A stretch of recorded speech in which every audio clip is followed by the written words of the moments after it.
शरणा पुरुष कबीर का, शरणा पुरुष कबीर का, सब संतन की ओटे।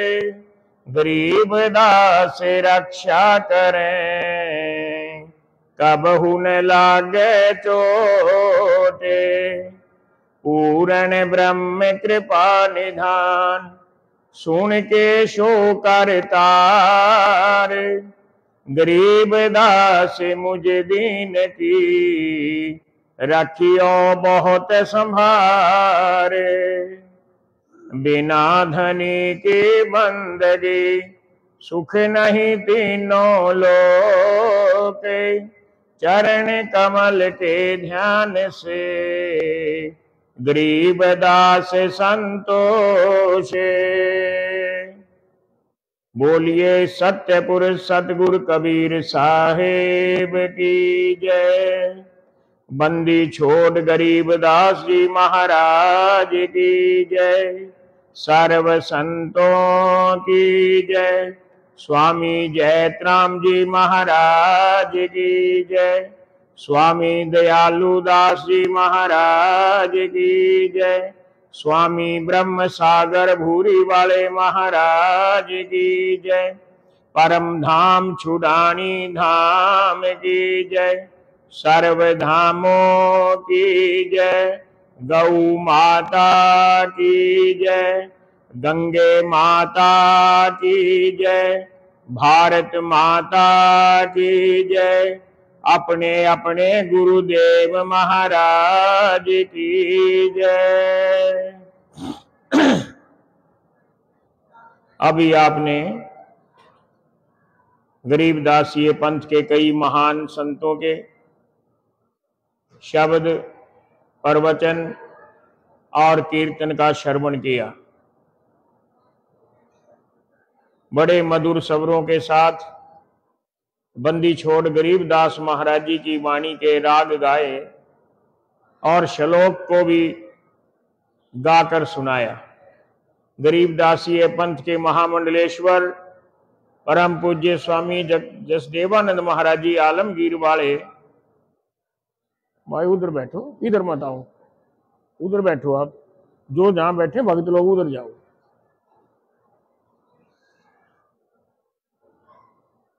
और उनके साथ संत अमरदास जी, हमारे कीर्तन करने वाले जत्थेदार सरवण भगत जी, और दिल्ली शाहपुर से आए हुए गरीबदासी वाणी प्रचारक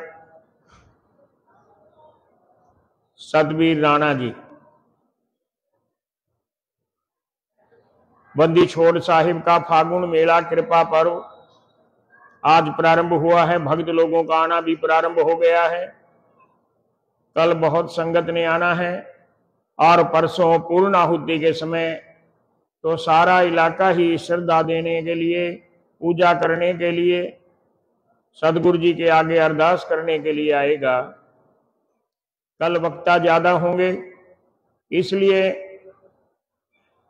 कल सही 7 बजे से लेकर रात 12 बजे तक सत्संग कीर्तन होगा। आप देख रहे हैं मंदिर के नवनिर्माण का कार्य करीब करीब 2.5 साल हो जाएंगे। मई के महीने में वैशाख पूर्णिमा को निर्माण कार्य प्रारंभ हुए 2.5 साल हो जाएंगे। उद्घाटन 23 मई को है। 17 से 23 मई तक 5 दिन तक उद्घाटन समारोह होगा, जिसमें सभी संत भक्त इलाकावासी अपने अपने सहूलियत के हिसाब से 7 दिनों में कभी भी आ सकते हैं।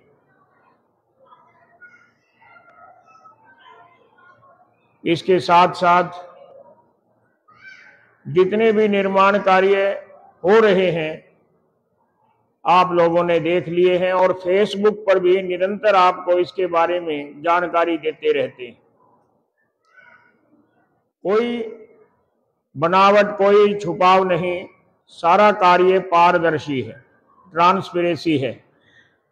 प्रायः हर रोज फेसबुक के माध्यम से हम दिखाते हैं कि क्या क्या कार्य चल रहे हैं, कौन कौन दान कर रहा है, कौन कौन तन मन धन से लगा हुआ है, और जो भक्त लोग लगे हुए हैं वो ज्यादा भाग्यशाली।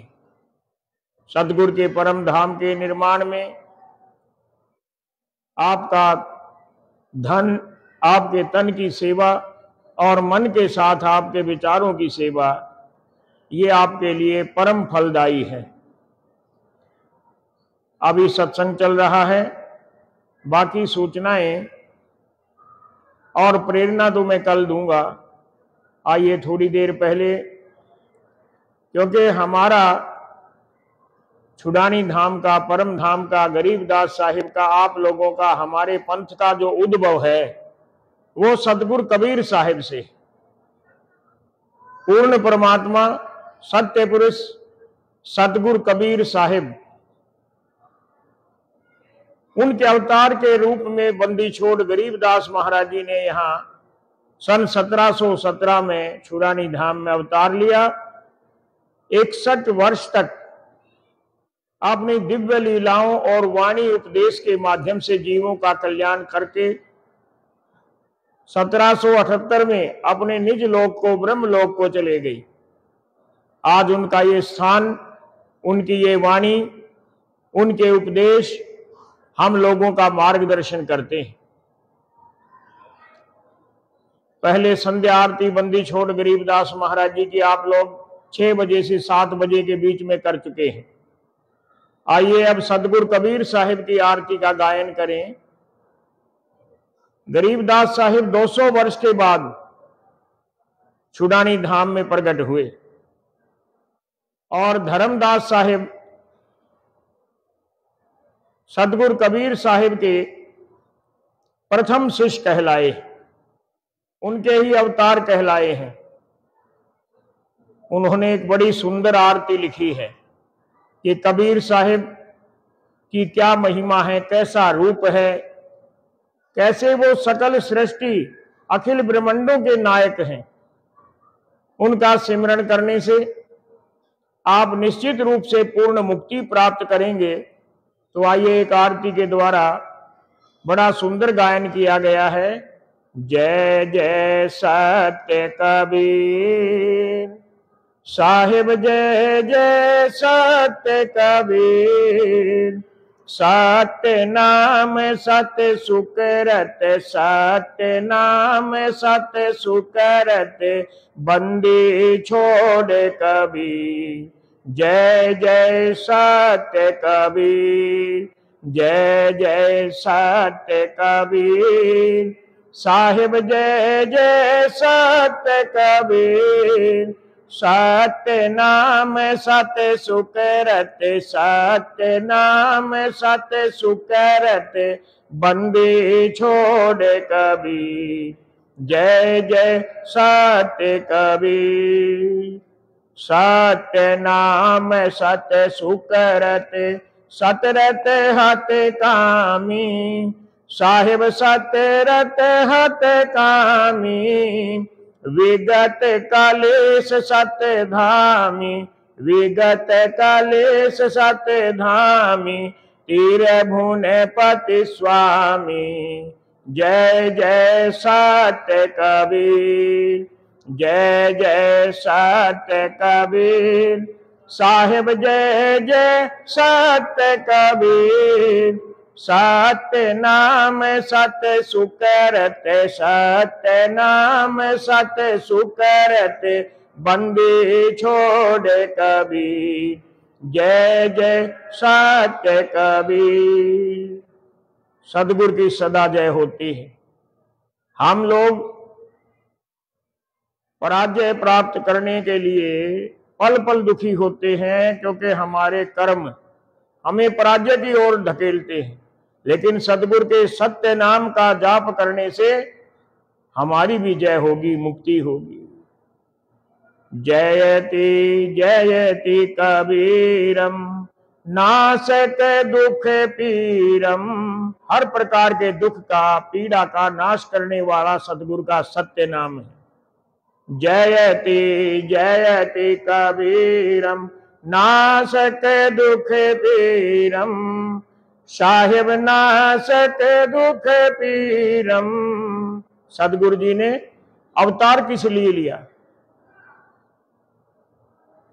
हम लोगों के कल्याण के लिए।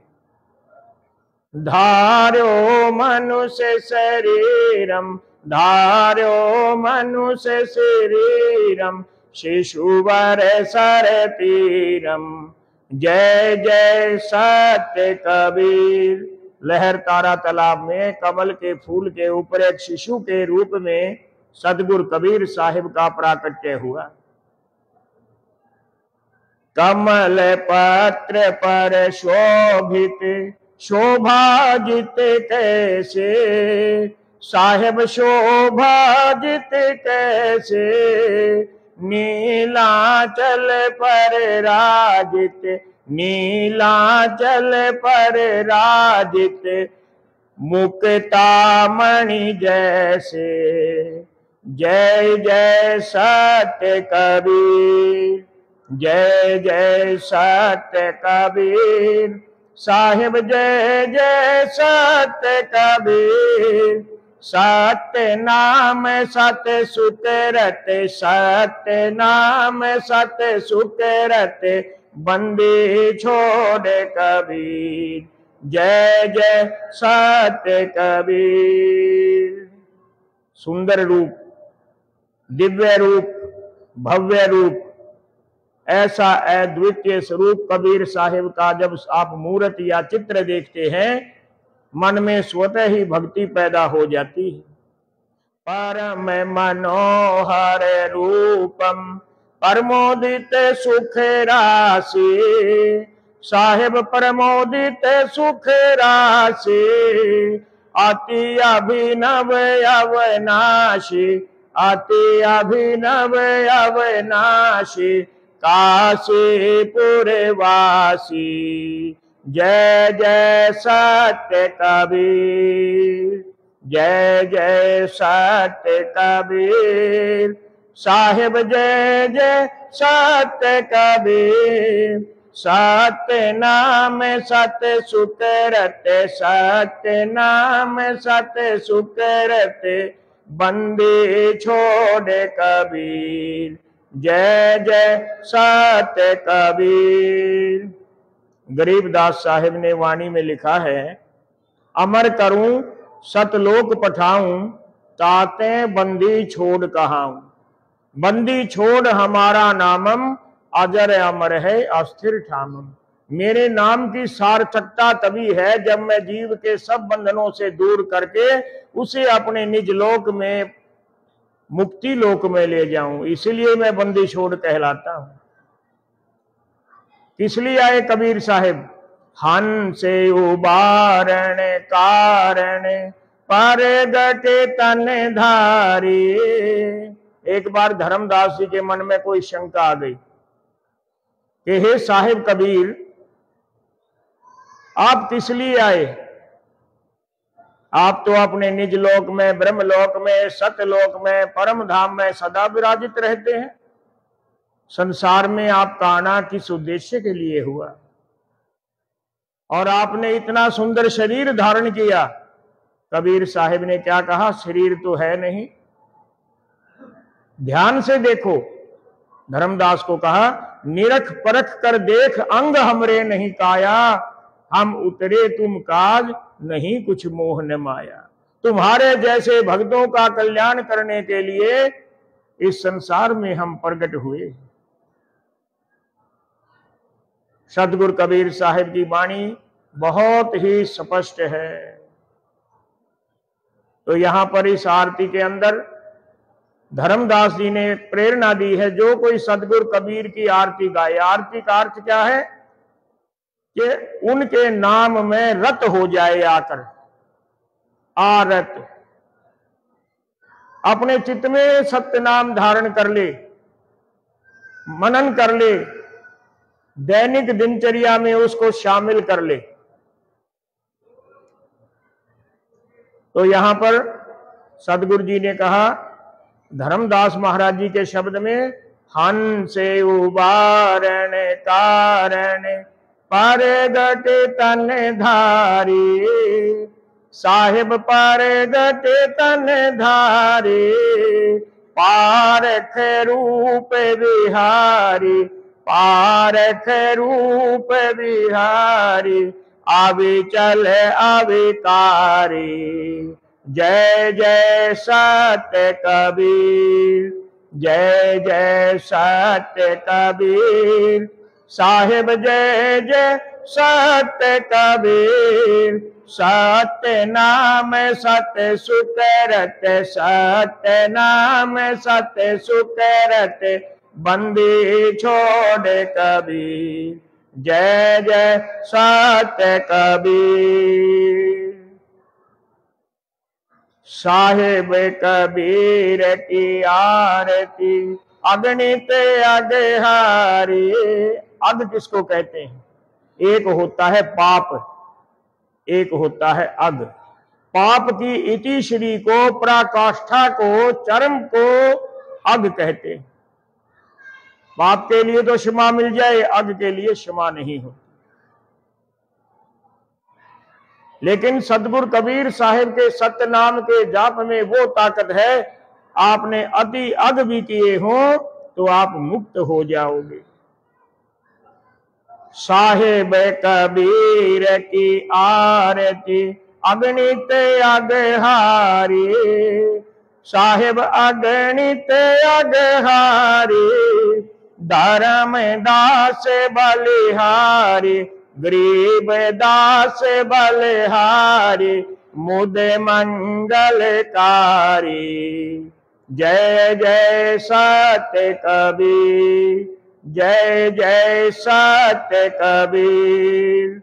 अर्जुन और सरजुन नाम के दो परम भक्त कबीर साहिब के थे।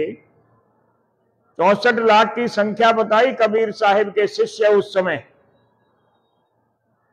दो परम भगत थे, मुखिया थे। उनके मन में साहिब की किसी लीला को देखकर क्षण मात्र के लिए शंका आ गई और तत्काल उनको आभास भी हो गया कि अपने सदगुरु के प्रति शंका का आना भक्ति में बहुत बड़ी रुकावट है। क्योंकि भक्ति किसको कहते हैं? जो एक रस हो। छिन चढ़े छिन उतरे सो तो प्रेम ना होए। एक सेकंड में तो हम भक्ति में आ जाते हैं, एक सेकंड में फिर दूसरे भाव में आ जाते, ये भक्ति नहीं। जो आपका भाव बन गया वो किसी आंधी से, तूफान से, संसारिक बातों से, पारिवारिक बातों से, किसी भी कारण से उल्टी दिशा में नहीं जाना चाहिए। दिन प्रतिदिन निरंतर ऊपर को जाना चाहिए। तो यहां पर अर्जुन सरजुन को आभास हो गया कि हमसे तो बहुत बड़ा पाप है जो अपने सदगुरु के प्रति शंका रख ली। कैसे कल्याण होगा? गलती हो जाए तो माफी भी मांग ले, तो परमात्मा तो परम दयालु है, कृपा निधान है, दया निधान है। सदगुरु कबीर साहिब ने कहा, तुम हमारे शिष्य हो। 200 साल के बाद बांगर प्रांत में, दिल्ली से पश्चिम दिशा में 30 मील की दूरी पर छुडानी नाम के गांव में हमारा अवतार होगा।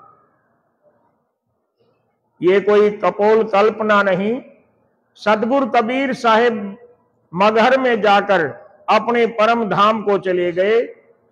उसके पूरे पूरे 200 साल के बाद सन 1717 में गरीबदास साहिब सदगुरु कबीर के अवतार के रूप में यहां पर प्रकट हो गए। उनके प्रकट होने से पहले अर्जुन सरजुन ने आकर माता जी की परिक्रमा की कि माता जी, आप परम सौभाग्यशाली हैं कि आपके यहां से हमारे सदगुरु अवतरित होंगे। अर्जुन सरजुन ने सोनीपत जिले के हुमायूंपुर में बहुत लंबे समय तक तपस्या की, कबीर साहिब के प्रति तप किया कि सतगुरु जी क्षमा करो, क्षमा करो, क्षमा करो, अपने लोक में ले चलो। 200 वर्ष तक वो जीवित रहे। कोई यकीन करे ना करे, पहले बड़ी लंबी आयु होती थी। अब भी पूर्वोत्तर प्रांत के बहुत से राज्यों में 100 से ज्यादा आयु के बहुत लोग हैं। मैंने भी उनका, माताओं का, पुरुषों का दर्शन किया जो 100 साल से ऊपर के। हमारे एरिया में तो उम्र घट गई है। और कल में में है सरकारी आंकड़े, कई लाख। अर्जुन सर्जुन ने आकर पूर्व घोषणा कर दी कि छुड़ानी धाम में हम गर्भहरण भी किया। जो लोग आध्यात्मिक जिज्ञासा लेकर आए थे उनकी जिज्ञासा शांत की और ये बड़ी मधुर अमृतमयी कल्याणकारी वाणी की रचना कर दी, जिसको हम लोग लंबे लेटकर दंडवत प्रणाम करते। और सदगुरु जी तो बाल्यकाल से ही अपनी अद्भुत और दिव्य लीला प्रकट करते थे। छोटी सी अवस्था में थे। छुड़ानी गांव का बढ़ई खातियों का एक लड़का था, मलूका। आजकल जैसे खेल के साधन तो थे नहीं, लेते थे डंडा लेकर उसी को मारते थे। छोटे छोटे पत्थर की कंकरी लेकर उनसे खेलते थे। खेल खेल में मलूका की उंगली पर गरीबदास महाराज जी के द्वारा फेंकी गई जोर से कंकरी लग गई। कंकरी पैनी थी, तीखी थी, खून निकलने लग गया। ये बात कब की है? जब सदगुरु जी 7-8 साल के थे, अपने हम उम्र बच्चों के साथ खेल रहे थे। मलूका रोने लग गया कि गरीबा ने, महाराज जी को बचपन में गरीबा बोलते थे, कि गरीबा ने मेरे हाथ में चोट मार दी। सदगुरु जी ने सोचा अब ये घर जाएगा, शिकायत करेगा अपने माता पिता को, वो मेरे माता पिता के पास आएंगे, सबको दुख होगा। कहने लगे देख भाई मेरे परम मित्र, तेरी उंगली में तो तारा है। मलूका ने उंगली देखी, सचमुच में तारा था, खून था नहीं। बड़ा खुश हो गया, अभी जाता हूं अपने माता पिता को दिखाऊंगा। घर में गया, मुट्ठी खोली तो सचमुच में तारा था, लेकिन उसी समय तारा ऊपर को चला गया। रोने लग गया कि गरीबा ने तो मेरे को तारा दे दिया था, तुम लोगों ने खो दिया। कहने का भाव कि सदगुरु जी की बाल लीलाएं, होनहार बिरवान के होत चीकने पात। जो दिव्य शक्ति वाले होते हैं वो तो बाल्यकाल से ही अपनी शक्ति का जीवों के कल्याण के लिए प्रदर्शन करते हैं। सदगुरु जी का हमारे गांव में बैरागियों के कई परिवार थे, हैं तो अब भी, लेकिन कोई अजमेर में है, कोई कोटा में है, कोई जयपुर में है। पहले यहीं रहते थे, 1-2 परिवार यहां पर है। बैरागियों की कच्ची छान की झोपड़ी थी, आग लग गई। गांव के लोग लोटा लेकर, बाल्टी लेकर बुझाने लग गए।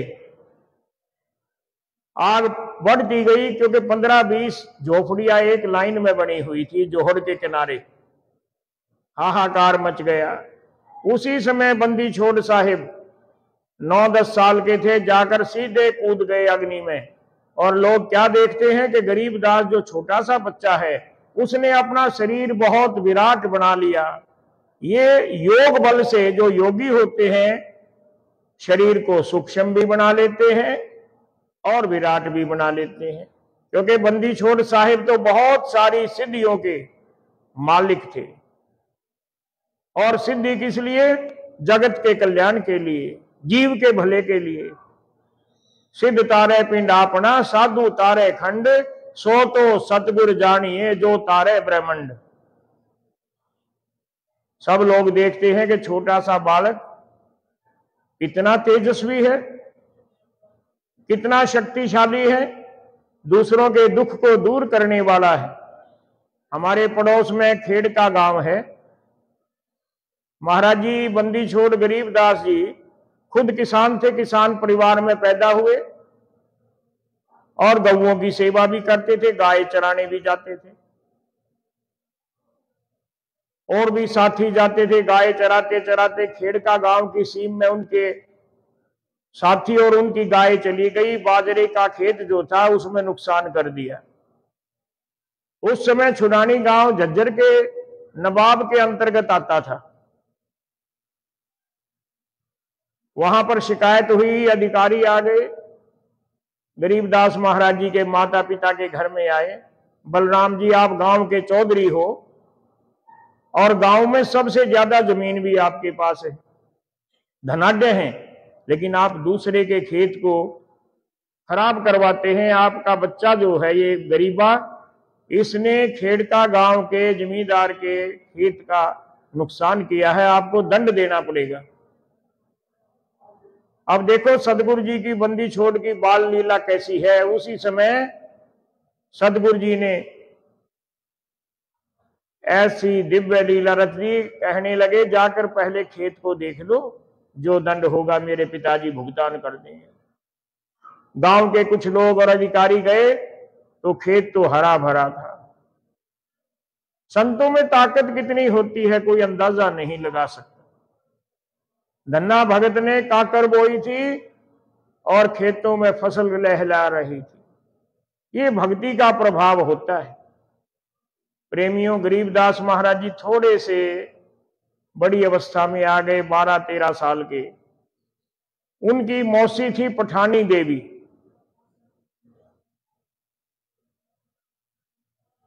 और दिल्ली प्रदेश में उनकी मौसी ब्याही हुई थी।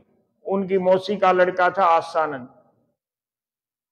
आसानंद के गांव में एक वैष्णव महात्मा थे, बोधिदास। बड़े अच्छे महात्मा थे, बहुत सारे चेले साथ रखते थे, कर्मकांडी थे। गरीबदास महाराज जी का मुसेरा भाई एक बार गरीबदास जी को अपने गांव ले गया, सत्संग में भी ले गया।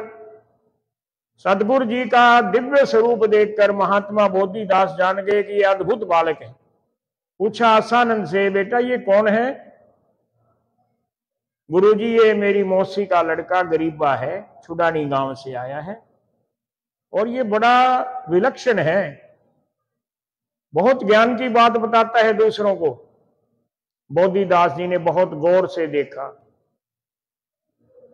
कहने लगे बेटा तेरी बड़ाई कर रहा है तेरी मौसी का बेटा, लेकिन ना तेरे गले में कंठी है, ना माथे पर तिलक है, और मुझे ये बता तेरा गुरु कौन है?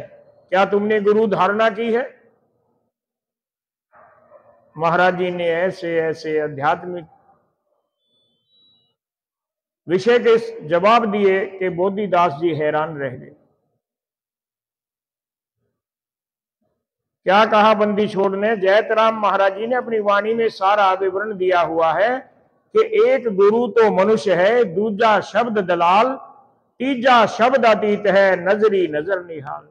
एक तो जो मनुष्य के चोले के रूप में हम गुरु धारण करते हैं, एक वो जिसके बारे में बताता है, शब्द देता है, वो गुरु है, शब्द गुरु। और एक गुरु तो स्वयं सतगुरु जी हैं जो कल्याण करते हैं। रही बात कंठी की, माला की, जनेऊ की, उसका भी जवाब दिया। बोधिदास जी ने कहा कि तुमने कितने तीर्थ किए हैं? महाराज जी कहने लगे अभी तो छोटी अवस्था में हूं, तीर्थ कहां से करूंगा? देखो ये मेरा एक शिष्य है योगी राज, इशारा किया बोधिदास जी ने, इसने 68 तीर्थ कर लिए और कर्म कांड में पारंगत है। अब सदगुरु जी से रहा नहीं गया, अपनी मधुर वाणी में कह दिया 68 तीर्थ करने से, नदी में स्नान करने से अगर मुक्ति होती हो, माथे पर त्रिपुंड लगाने से मुक्ति होती हो, तो जल के अंदर तो मछली और मगरमच्छ दिन रात परबी में स्नान करते हैं।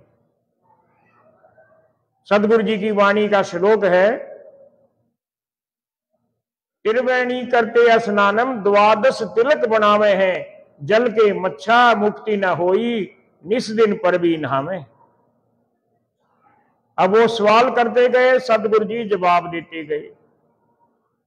आप जैसे मेरे जैसे लोग बड़े उत्सुकता के साथ, श्रद्धा के साथ सुनते गए।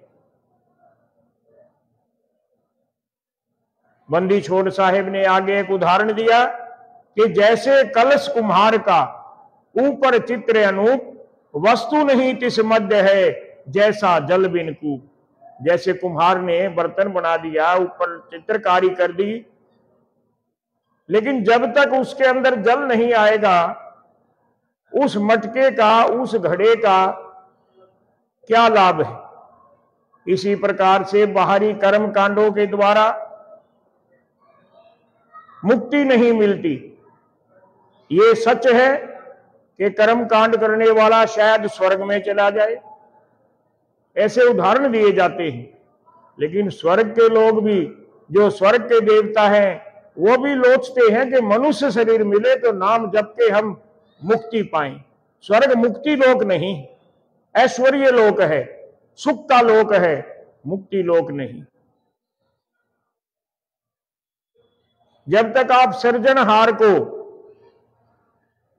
नहीं ध्यावते, तब तक कर्म कांड से कोई लाभ नहीं। आत्म राम नाम नहीं चीन्या, बिसरे सृजनहारा, सदगुरु जी की वाणी का श्लोक है। बहुत देर तक आपस में बात होती रही, आध्यात्मिक विषय पर चर्चा होती रही, और अंत में बोधिदास जी ने हाथ जोड़ लिए, दूध मंगवाया, अपने हाथ से गरीबदास महाराज जी को दूध का गिलास दिया कि आप मेरी तरफ से ये दक्षिणा के स्वरूप में दूध ग्रहण करें।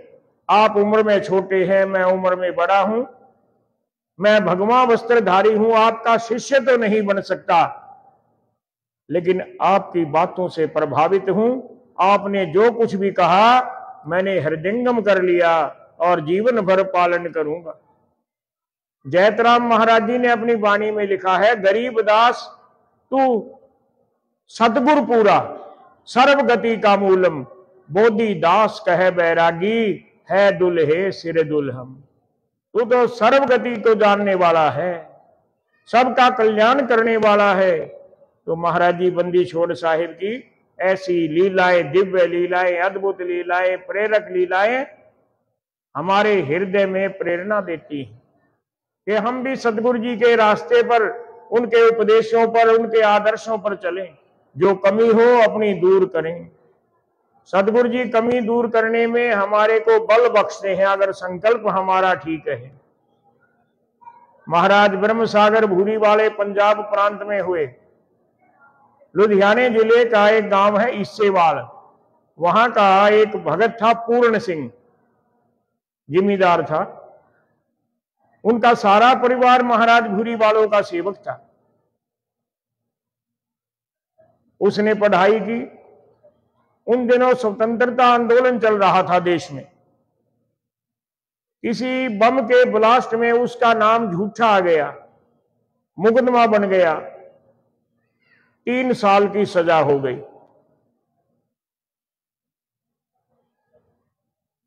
उसके परिवार की भक्ति से प्रसन्न होकर सदगुरु ब्रह्म सागर भूरी वाले महाराज जी जेल में प्रकट हुए कि पूर्ण सिंह तेरे को छुड़ाने के लिए आए।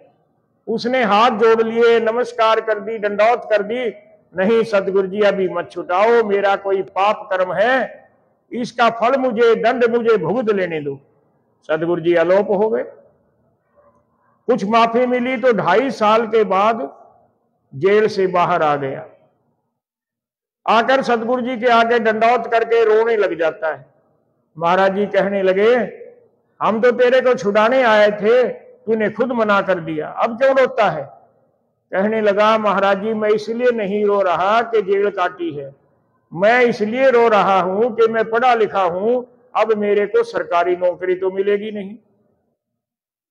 जा बच्चू इंजीनियरिंग की पढ़ाई कर दोबारा से। उसने इंजीनियरिंग की, अच्छे नंबर आए और फिर इराक के बगदाद राजधानी में उसको नौकरी मिल गई इंजीनियर की। वहां कोई बड़े प्रोजेक्ट चल रहे थे, काफी नाम कमाया, काफी पैसा भी कमाया। महाराज भूरी वालों की अति कृपा हो गई। हर साल महाराज भूरी वालों के लिए दान करने के लिए, भंडारे के लिए किसी न किसी जगह पर पैसे भेजने लग गया। और फिर उसने 32 बीघा जमीन खरीद कर बगदाद से आकर श्री जरूर साहब धाम की कुटिया को दी। और फिर 1 लाख रुपया उन दिनों लुधियाने में एक अस्पताल था कुटिया का, उसमें उस समय 1 लाख रुपया दान किया। बड़ा दानी कहलाया है। मेरा कहने का भाव, जब हम परमात्मा के प्रति, संतों के प्रति अपने भाव को उत्तरोत्तर बढ़ाते जाते हैं तो वो हमारा नाम, हमारा धन, हमारा यश सब कुछ बढ़ा देते हैं, सुख और समृद्धि दे देते हैं, अच्छी सेहत दे देते हैं। जरूरत इस चीज की है कि हम अपना भाव बढ़ाएं। भाव का बहुत महत्व होता है। कोई दानी दान करे, लेकिन अगर उसका भाव शुद्ध है तो कई गुना जाकर उसको लाभ मिलेगा। दान करने से लाभ तो मिलता है, लेकिन गरीबदास महाराज जी ने वचन कहे हैं कि बिन इच्छा जो देत है सो दान कहावे, फल बाँचे नहीं तास का अमरापुर जावे। एक भक्त ने मेरे से अनुरोध किया था कि महाराज जी एक भजन गा देना। अभी तो वक्ता भी और बैठे हैं, भजन गाने वाले भी और बैठे हैं। एक भजन सतगुरु कबीर साहब का आपको सुनाकर मैं अपने वक्तव्य को विराम दूंगा। जब सतगुरु कबीर साहब को गुरु के रूप में स्वामी रामानंद जी पंचगंगा घाट काशी में दर्शन किए, नाम मिल गया, कंठी मिल गई, आशीर्वाद मिल गया, तो बड़े प्रसन्न हुए। थे तो वो स्वयं परम पिता परमेश्वर, सत्य पुरुष, पूर्ण परमात्मा, लेकिन गोस्वामी तुलसीदास जी ने कहा है कि गुरु बिन भवनद तरे न कोई, जो विरंची शंकर सम होई। चाहे ब्रह्मा हो, शंकर हो, विष्णु हो, बिना गुरु तो कोई भी तर नहीं सकता। सतगुरु कबीर साहब तो गुरुओं के गुरु, अखिल ब्रह्मांडों के नायक, मालिक। लेकिन उस समय जो शंकालु लोग प्रचार करते थे कि इसका तो कोई गुरु नहीं, तो उनकी शंका दूर करने के लिए सतगुरु कबीर साहब ने एक अपनी दिव्य लीला रची। पंचगंगा घाट पर जाकर लेट गए। सुबह सुबह अंधेरे में सतगुरु रामानंद महाराज जी एक एक पैड़ी उतरते गए। पैरों में धूल के कण लगे हुए थे, माथे पर धूल का कण पड़ गया। बालक के स्वरूप में विलाप करने लग गए, रोने लग गए। रामानंद जी ने सोच लिया अंधेरे में कि किसी बच्चे के सिर पर पैर लग गया, बेटा रो मत, राम राम जप। और झुककर जब बच्चे को दुलारना चाहा तो कंठी निकलकर कबीर साहिब के गले में। गुरु की दी हुई दिव्य चीज मिल गई, नाम मिल गया, प्रेरणा मिल गई। तो ऐसी अवस्था में सदगुरु कबीर साहिब ने भजन गाया कि मेरे माथे पर गुरु के चरणों की धूल मिल गई, आज मैं निहाल हो गया। कबीर साहिब की वाणी का शब्द है। हम लोग गरीबदास साहिब की वाणी जब पढ़ते हैं तो अंतिम पृष्ठों पर यह शब्द आता है। क्या है शब्द के बोल? लाग रही महाराज मस्तक लाग रही, गुरु चरण की धूल मस्तक लाग रही, सत्य गुरु चरण की धूल मस्तक लाग रही। लाग रही महाराज मस्तक लाग रही, गुरु चरण की धूल मस्तक लाग रही, सत्य गुरु चरण की धूल मस्तक लाग रही। जब गुरु के चरणों की धूल माथे पर आ जाए तो जो ये जीव द्वंद की स्थिति में रहता है, मान अपमान, यश अपयश, शीत उष्ण, अमीरी गरीबी, पता नहीं कितने द्वंद इस जीव के मन में हर समय समाये रहते हैं।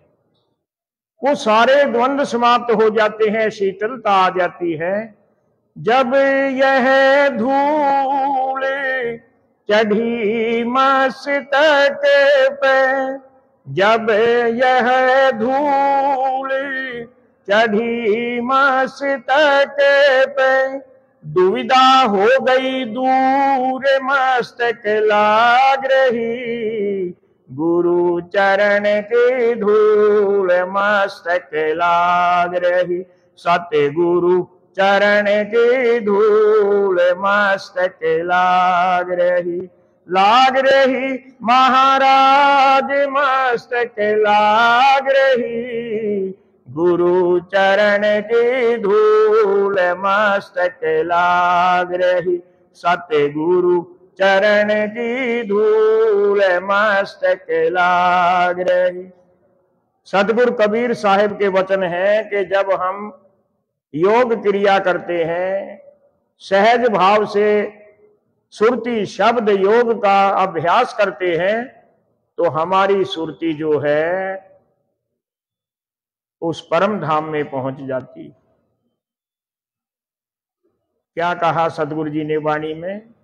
ईला पिया ध्यान धरते हैं, सुरती पहुंची दूर मस्तक लाग रही, गुरु चरण की धूल मस्तक लाग रही, सतगुरु चरण की धूल मस्तक लाग रही महाराज मस्तक लाग रही, गुरु चरण की धूल मस्तक लाग रही, सतगुरु चरण की धूल मस्तक लाग रही। ये संसार जिसको हम पूरी तरह से नहीं जान पाते, बच्चे का जन्म होता है, शहनाई बजती है, ढोल बजता है, मृत्यु हो जाती है तो लोग दुख में आ जाते हैं, लेकिन जन्म और मृत्यु के बीच का जो काल है, इसी को तो जीवन काल बोलते हैं। गौर करो, ये जीवन काल चाहे कोई किसी भी अवस्था का, किसी भी देश प्रदेश का व्यक्ति हो, अनेक झंझावात, अनेक तूफान, अनेक रुकावट, अनेक बाधाएं नित्य ही हमें देखने को मिलती। सुख के क्षण तो बहुत कम होते हैं।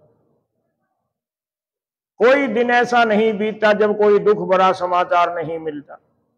पहले तो टीवी पर, अखबार में मिलते थे, अब तो सोशल मीडिया पर भी मिलते हैं। जीव व्यथित हो उठता है। तो सदगुरु कबीर साहब कहते हैं, इन सब दुखों से, बाधाओं को वही पार करता है जो सदगुरु के नाम का सिमरन करने वाला जीव है। कोई सूरमा होता है जो सदगुरु के नाम पर अडिग हो जाता है, एक रस एक भाव से भक्ति करता है। तो कबीर साहिब के वचन क्या है?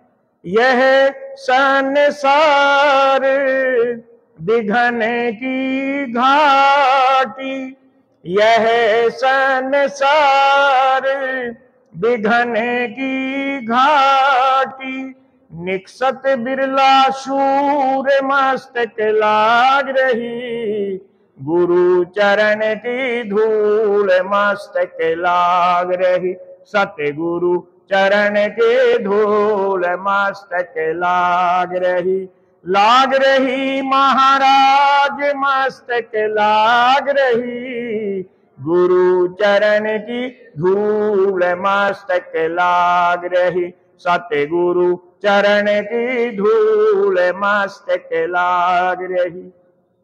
एक समय था मध्यकाल, जिस समय हमारे उत्तर और मध्य भारत के अंदर पाखंड, परपंच, अंधविश्वास, ढकोसले का बोलबाला था। लेकिन द्राविड़ देश दक्षिण भारत में बहुत से लोग, ज्यादातर लोग परमात्मा में विश्वास करते थे। वहां दक्षिण भारत से, द्राविड़ देश से स्वामी रामानंद जी काशी में आए, काशीपुरी में पधारे और धर्म के लिए उन्होंने बहुत प्रयत्न किए। एक आध्यात्मिक आंदोलन की शुरुआत की। हालांकि उनके साथ भी कुछ ऐसी बातें जुड़ी हुई थी जात पात की। वो केवल ब्राह्मणों को ही शिष्य बनाते थे, लेकिन सदगुरु कबीर साहब ने उनके शिष्य बनकर ही उनको अनेक प्रकार से प्रेरणा दी कि आपके आसपास के जो ये लोग हैं, ये आपको दूसरे सब जीवों से दूर रखते हैं। सभी जीवों को अधिकार है भक्ति का। गरीबदास महाराज जी ने लिखा है, किस पंडित किस कहो चूहड़ा एक तय बोलन हारा, जो अटक्यों में झलके चंदा है माही पर न्यारा। सभी को समान अधिकार है। जात पात तो मनु जी की बनाई हुई है, परमात्मा ने तो बनाई नहीं। तो सदगुरु जी के बड़े सुंदर वचन हैं। जो आध्यात्मिक आंदोलन सदगुरु रामानंद जी ने प्रारंभ किया, उसको गति और दिशा सदगुरु कबीर साहिब ने और ज्यादा दे दी। और उनके 200 साल के बाद उसी आध्यात्मिक आंदोलन की पताका को पकड़कर बंदी छोड़ गरीबदास साहिब जहां तहां इस वाणी के द्वारा लोगों के संशय दूर कर रहे हैं। अंतिम कली में कबीर साहिब के भजन में क्या लिखा है? प्रेमा भगति गुरु रामानंद ल्याए, प्रेमा भगति गुरु रामानंद ल्याए, करी कबीरा भरपूर मस्तक लाग रही, गुरु चरण की धूल मस्तक लाग रही। सतगुरु चरण की, गुरु चरण की धूल मस्तक लाग रही, सतगुरु चरण की धूल। लोग सुनते रहें, चित्त एकाग्र करके सुनेंगे तो आपको लाभ होगा। फिर भी जिन्होंने भोजन नहीं किया भोजन कर लें। सोना तो रोज ही है, ये तो जागने की सदगुरु जी की प्रेरणा वाली वाणी। कल सही 7 बजे से सत्संग शुरू होकर 12 बजे तक चलेगा। कल हमारे बहुत से माननीय महापुरुष पधार रहे हैं, कुछ अच्छे भजन गाने वाले आ रहे हैं, कुछ अच्छे शब्द वाणी सुनाने वाले हमारे भक्त लोग भी आ रहे हैं। और दिन भर आप लोग सेवा करें, भंडारे में सेवा करें, सफाई की सेवा करें, बर्तनों की सेवा करें, साफ करने की। जितनी भी सेवा करेंगे सदगुरु जी की उतनी ही कृपा आप पर बरसती रहेगी। झिलमिल दीपक तेज के 10 दिशा दरहाल, सदगुरु की सेवा करें पावे मुक्ता माल। बोलिए बंदी छोड़ महाराज की। दिल्ली प्रदेश के हमारे मंडलेश्वर परम पूज्य स्वामी दिवानानंद जी जो मंच संचालक हैं, वो धीरे धीरे राम दर्शन भगत जी भी हैं, रामजी दास महाराज जी भी हैं। 12 बजे तक सत्संग यहाँ पर होता रहेगा। आओ महाराज जी, मेरे को आज्ञा दो, कल की व्यवस्था के लिए अभी अपने सहायकों के साथ मीटिंग भी करनी है। रामजी दास अच्छा सुना दिए 1-2। अभी हम सभी परम पूज्य श्री मेहरबान जी महाराज के मुखारबिंद से कितना सुंदर सबक व सत्संग सुन रहे थे। हम सभी को सुनकर अपने जीवन के अंदर उतारना चाहिए कि इस आज अभी